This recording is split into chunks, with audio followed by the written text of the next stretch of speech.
हाय मित्रांनो, आज आपण ऐकणार आहोत मासा आणि अस्वलची एकदम मज्जा मस्तीची गोष्ट. तयार ना? चला तर मग सुरू करूया.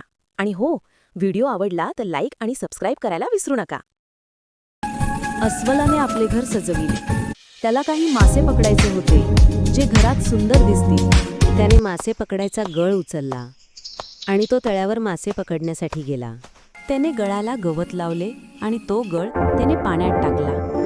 मासे कधी गळाला लागतात याची तो वाट पाहू लागला. मासे चलाख होते.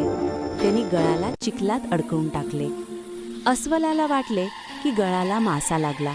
त्याने जोरात गळ खेचला, पण गळ काही निघेना. अस्वलाला वाटले बहुतेक खूप मोठा मासा गळाला लागला आहे.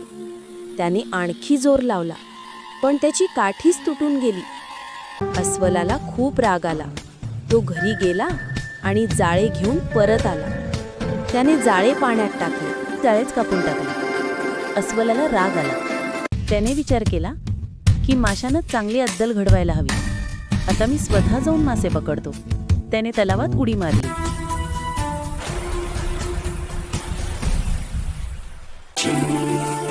तलावात अतिशय सुंदर मासे होते. ते त्याच्या चोहोबाजूने पोहू लागले, त्याच्यासोबत खेळू लागले. अस्वलालाही खूप आवडले. माशांनाही अस्वलासोबत खेळताना मज्जा आली. अस्वलाने ठरविले की आता मासे पकडायचे नाहीत,